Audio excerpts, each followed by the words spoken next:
Hola compañeros y compañeras que están llevando la clase de historiografía del Virreinato de la Nueva España, esperando que se encuentren bien. Les voy a exponer sobre los primeros historiadores generales de las Indias, que es un texto de Francisco Esteve Barba y que se publicó en el año de 1992.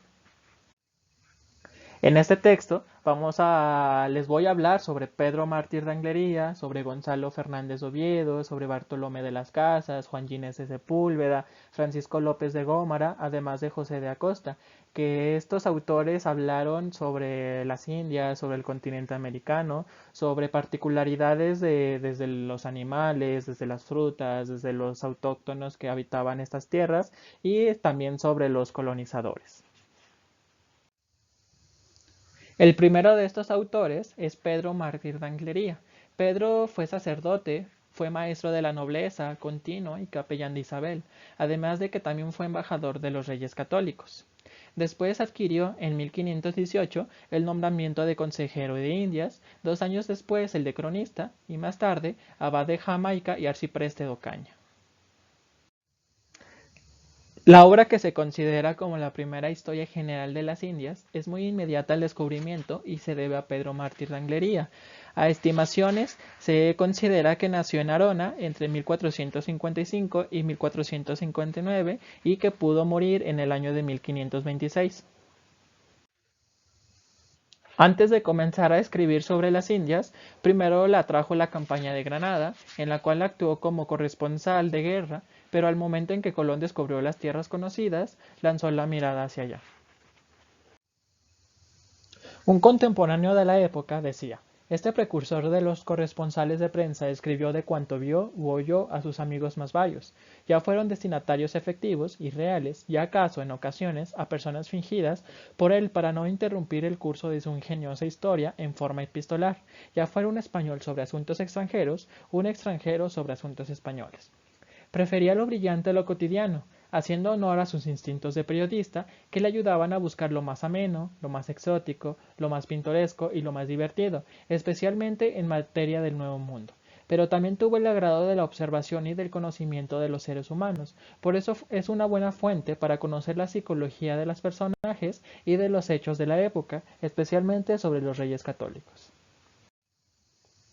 La primera de sus noticias indianas están en una epístola fechada el 14 de mayo de 1493, dirigida a Juan Borromeo, a quien le da cuenta del regreso de Colón. En una carta fechada el 20 de octubre de 1494 y dirigida al mismo conde Borromeo, Pedro comunica que ha comenzado a escribir unos libros sobre el gran descubrimiento, décadas de Orbe Novo. Las décadas de Orbe Novo, 8 en total, están divididas cada una en 10 libros, en las cuales se amplían noticias sobre las Indias. Terminó la primera en 1494 y la última en 1526. En ella se dedicó principalmente a preguntar a conquistadores y a descubridores, casi como un reportero de nuestros tiempos lo haría, para transmitir las noticias, según él, antes de que perdiera novedad y hacerlo llegar a diversos destinos. Él trató, por ejemplo, con Colón, con Caboto y Vespucio. Y se preguntarán de qué habló en sus décadas. Habló sobre la extensión de las tierras, sobre piedras preciosas, las frutas e incluso sobre los animales. Pedro midió concienzudamente la extensión de las tierras descubiertas. Cuando llegaban los marineros, por ejemplo, les preguntaba si en efecto habían observado otro aspecto de las estrellas. Además, analizó sobre las diferencias puntuales y naturales entre Europa y las nuevas tierras. También hablaba sobre piedras preciosas halladas por Gonzalo Fernández Oviedo, tales como zafiros, esmeraldas, agata, jaspe, además de un blanco mármol.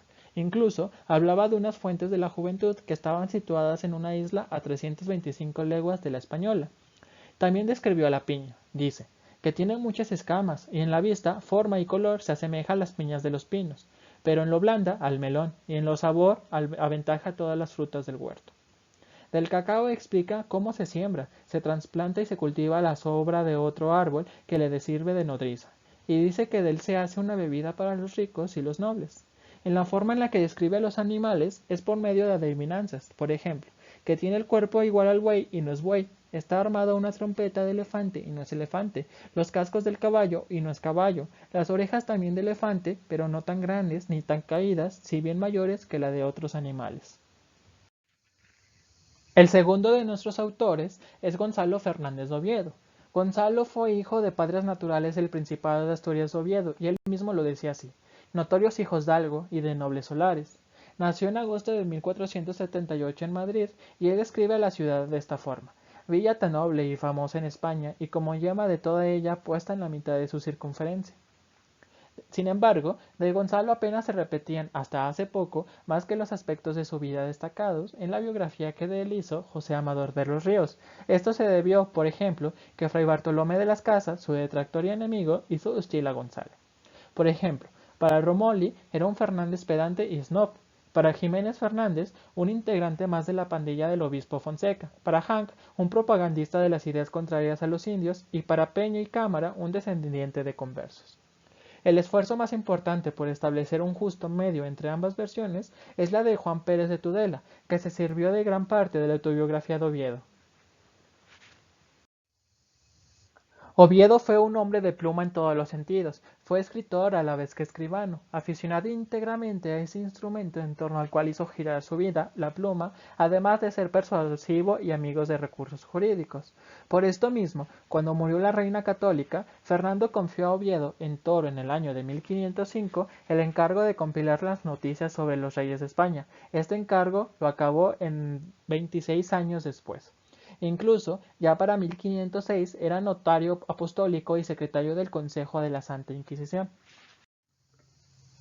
Oviedo fue a las Indias envuelto en una oleada de entusiasmo y en busca de oro, con la armada de Padrarías Dávila en el año de 1514. Fue con los cargos de fundición, emarcación, la escribanía de minas, del crimen, el juzgado y el oficio del hierro de los esclavos e indios.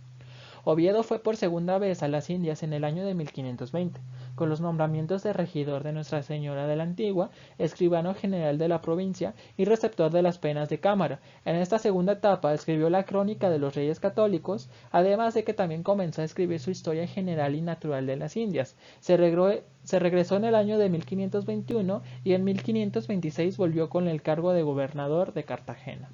Y entre 1528 y 1529 viajó por Centroamérica, lo que le permitió empezar a escribir su sumario de la natural historia de las Indias.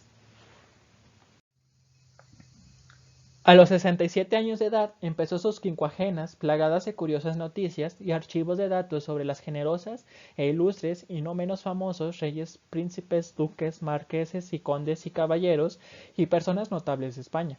A los 68 años se publicaron en Valladolid el libro 20 de la segunda parte de la general historia de las Indias, del cual no se imprimió más de esta porque murió el autor, dice en la última página. Oviedo era naturalista por vocación y por instinto, y luego fue, por añadidura, historiador, es decir, cronista. Por esto mismo, los indígenas fueron tratados por él como un asunto importante.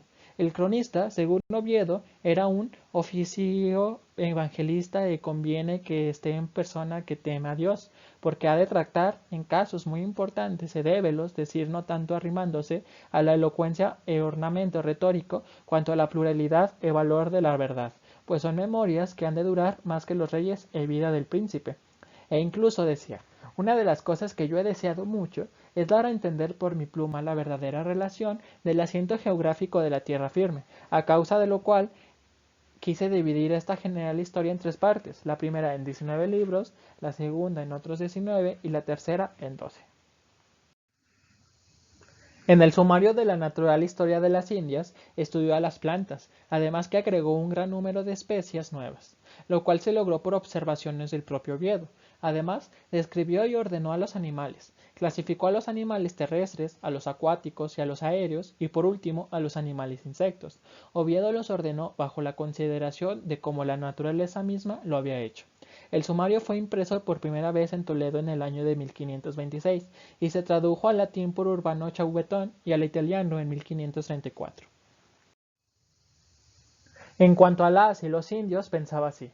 De los indios parte se han dado, sé que hay muchos sodomitas, muchos que comen carne humana, idólatras, sacrifican hombres, son muy viciosos, es gente cruda y de ninguna piedad. porque he visto que cuando se quieren morir ninguna compasión tienen los deudos amigos vecinos, sino como bestias despiadadas, muy pocos o raros son los que se duelen del mal ajeno, aun muchos de ellos no tienen piedad de sí propios, o por su antojo se matan o se dejan morir. El otro de nuestros autores es Bartolomé de las Casas. Sin embargo, entre Oviedo y Bartolomé hay una gran diferencia.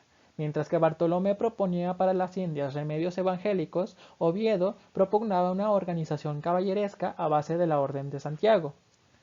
Bartolomé de las Casas vivió entre 1474 y 1566 y fue contemporáneo de Oviedo. Las Casas, considerándose ante todo cristiano, se aferró a las doctrinas teológicas, pero sin preocuparse, como Vitoria, de justificar mediante ellas la misión de España en el Nuevo Mundo. Las Casas, en nombre de la teología, atacó durante toda su vida duramente el procedimiento de penetración española en el Nuevo Mundo, además de que escribió mucho en demostrar las excelencias de toda índole que adornaban a las y los indios. Pugnó por una conquista cristiana y defendía los derechos de las y los indios, y a la vez negaba a los españoles todo lo que no fuera del deber de cristianizarlos, por lo que Las Casas se tituló a sí mismo como el procurador de los indios. En Sevilla estudió latín y humanidades, y en 1502 llegó a Santo Domingo y cerca de Concepción de la Vega fundó una iglesia de paja y actuó de doctrinero. Con el salario de 100 pesos de oro anuales, fue nombrado como clérigo y procurador o protector universal de todos los indios. En América, durante toda su estancia, luchó encarnizadamente contra el sistema de encomiendas. En 1527, a los 53 años, comenzó a escribir su Apologética Historia, en donde perfeccionó sus estudios teológicos. En cuanto a las maravillas del Nuevo Mundo, escribió la siguiente obra: Apologética Historia Sumaria, cuanto a las cualidades, disposición, descripción, cielo y suelo de las tierras, y condiciones naturales, policías, repúblicas, maneras de vivir y costumbres de las gentes de estas Indias occidentales y meridionales, cuyo imperio soberano pertenece a los reyes de Castilla. Podría definirse esta obra como la primera antropología de América, ya que su protagonista es el hombre americano en toda su unidad de cuerpo y alma. Sin embargo, Hank, por ejemplo, encuentra la historia de las Indias mal organizada, pues la narración pasa de un tema a otro sin orden ni concierto y a las veces hace extraños rodeos. La obra de Bartolomé se distribuyó en 6 partes o décadas. La primera fue de 1492 y 1500, y las restantes serían hasta 1550, pues solo pudo escribir 3 libros, es decir, hasta 1520. Como ingresó a las filas de los dominicos en 1523, volvió a España en 1538 por decisión de la Orden Dominicana. Estando en España, Las Casas salió victorioso entre los debates con Juan Ginés de Sepúlveda, por lo que las ordenanzas ganadas salen a la luz en 1573, en donde se eliminaba expresamente la palabra conquista de toda retórica para referirse al Nuevo Mundo. Lo decían así: los descubrimientos no se dan con nombre y título de conquistas, pues habiéndose de hacer con tanta paz y caridad como deseamos, no queremos que el nombre dé ocasión y color para que se pueda hacer fuerza ni agravio a los indios. Y en todo caso, en lugar de conquista se diría pacificación. El cuarto autor es Juan Ginés de Sepúlveda. Juan fue sevillano. Estudió humanidades en Córdoba y filosofía en Alcalá, además de que se inició en teología en San Antonio de Sigüenza y después en San Clemente en Bolonia. Ya cuando tenía los 36 años empezó a refutar las ideas de Lutero sobre el libre albedrío, y a los 40 defendía a Catalina de Aragón contra Enrique VII. Su obra se tituló así: De Rebus Hispanorum Gestis Adonum Orbem Mexicucem. Sepúlveda se hizo de la historia de Oviedo para adentrarse en los temas de las Indias. Sin embargo, su vocación no era la de un historiador, escribía Menéndez y Pelayo, ni sus estudios de toda la vida le llevaban por tal camino, y además, cuando hizo esta suma de las cosas de América, estaba viejo, desmemoriado y flojo. La obra de Sepúlveda comprende desde el descubrimiento hasta el fin de la campaña de México, en el año 1521. Está dividida en 7 libros y se distribuyen en párrafos y breves comentarios. El siguiente autor es Francisco López de Gómora. Existen pocos datos bibliográficos sobre él, pero se sabe que nació en 1511 en Gómora, cerca de Soria, y que murió, probablemente, en el año 1562. Francisco fue capellán de Cortés, por lo que le interesó historiar la conquista de la Nueva España. Una vez escrita, le pareció necesaria una introducción, y así nació la historia de las Indias. Ambas partes fueron puestas bajo la denominación común de Historia de las Indias y Conquista de México. Esta obra se imprimió en 1552 en Zaragoza. Gómara decía lo siguiente de sus trabajos: la historia de las Indias va, en cuanto toca a las conquistas, escrita sumariamente, pero en otras cosas es llena y copiosa. La conquista de México va muy a la larga por allí la manera que se usa y guarda en conquistas. Es muy notable por la entrañísima religión y crueles costumbres de mexicanos. Además dijo que la segunda parte ocupa más espacio que la primera por tratarse de algo más concreto. En su escritura no se dejó llevar por el apasionamiento, es decir, no alabó a nadie como algunos otros autores, por ejemplo Las Casas, que defendió apasionadamente a las y los indios. Incluso dijo: yo escribo sola y brevemente la conquista de Indias. Quien quisiera ver la justificación de ella, lea al doctor Sepúlveda, cronista del emperador, que la escribió en latín.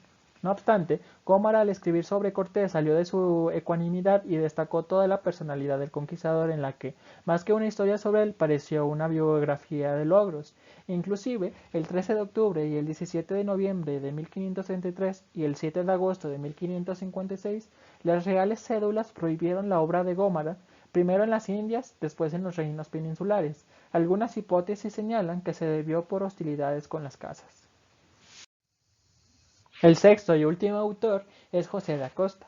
Como todos sus hermanos, José ingresó a la Compañía de Jesús y ya a los 25 se había distinguido por su mucha elocuencia, por su arte en la recitación de versos y su piedad.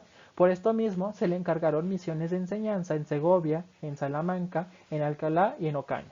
Y a pesar de que su vida giraba en torno a Europa, decidió cuando tenía 28 años irse a las Indias. Una vez en Perú, recibió del padre provisional el encargo de visitar en su nombre los principales colegios de su jurisdicción, y fue entonces cuando se puso en contacto con la naturaleza americana. Lo decía así: diversas veces que he peregrinado, pasando esos grandes golfos del mar Océano y caminando por estrofas, regiones de tierras tan extrañas, poniéndome a mirar y considerar la grandeza y extrañeza de esas obras de Dios, no podía dejar de sentirme admirable gusto.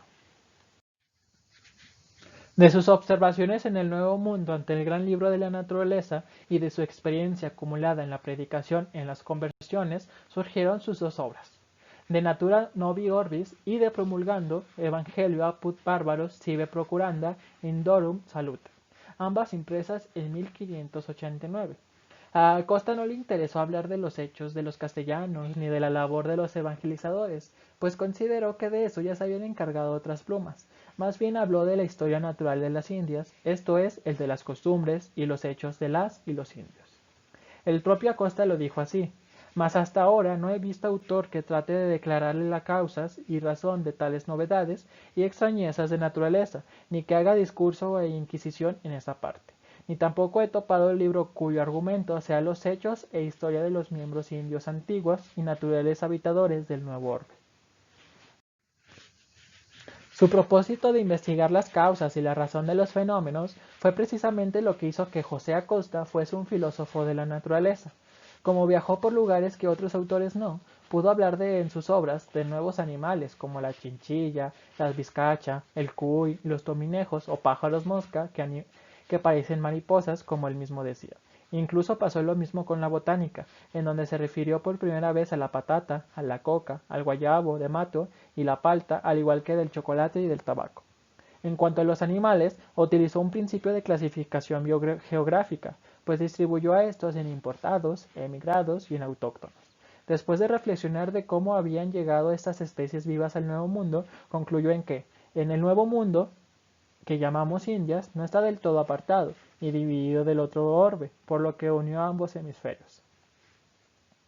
En cuanto al poblamiento de seres humanos en América, decía lo siguiente: tengo para mí que el nuevo orbe e Indias occidentales no hace muchos millares de años que las habitaban hombres, y que los primeros que entraron en ella más bien eran hombres salvajes y cazadores que no gente de república y polida, y que aquellos aportaron al nuevo mundo por haberse perdido de su tierra o por hallarse estrechos o necesitados de buscar nueva tierra, y que hallándola comenzaron poco a poco a poblarla.